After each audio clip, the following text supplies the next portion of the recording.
ബേഡകത്ത് തമിഴ്നാട് സ്വദേശി തിന്നറൊഴിച്ച് തീ കൊളുത്തി കൊല്ലാൻ ശ്രമിക്കവേ പൊള്ളലേറ്റ് ചികിത്സയിലായിരുന്ന യുവതി മരിച്ചു. ബേഡകത്ത് പലചരക്ക് കട നടത്തുന്ന മുന്നാട് പേരിയയിലെ രമിതയാണ് മരിച്ചത്.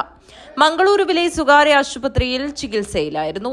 ചൊവ്വാഴ്ച പുലർച്ചെയായിരുന്നു മരണം. രമിതയുടെ ചികിത്സയ്ക്കായി നാട്ടുകാർ ഒരുമിച്ച് പണം സ്വരൂപിച്ചു വരുമ്പോഴാണ് മരണം. തമിഴ്നാട് ചിന്നപട്ടണം സ്വദേശി രാമാമൃതമാണ് യുവതിയെ തിന്നറൊഴിച്ച് തീ കൊളുത്തി കൊല്ലാൻ ശ്രമിച്ചത്. രമിതയുടെ കടയ്ക്ക് സമീപം പ്രവർത്തിക്കുന്ന ഫർണിച്ചർ കട നടത്തിപ്പുകാരനാണ് രാമാമൃതം. കഴിഞ്ഞ ചൊവ്വാഴ്ച ഉച്ചയ്ക്ക് 2 മണിയോടെയാണ് സംഭവം. രാമാമൃതം മദ്യപിച്ച് കടയിൽ വന്ന പ്രശ്നമുണ്ടാക്കുന്നത് രമിത കെട്ടിട ഉടമസ്ഥനോട് പരാതിപ്പെട്ടിരുന്നു. ഇതേ തുടർന്ന് രാമാമൃതത്തോട് കടമുറി ഒഴിയാൻ കെട്ടിട ഉടമ ആവശ്യപ്പെട്ടതിലെ വിരോധത്തിലാണ് യുവതിയെ കൊല്ലാൻ ശ്രമിച്ചത്. കടമുറിയിൽ ഇരിക്കുകയായിരുന്ന രമിതയ്ക്ക് നേരെ രാമാമൃതം കുപ്പിയിൽ കരുതിയ തിന്നറൊഴിച്ച് തീ കൊളുത്തുകയായിരുന്നു.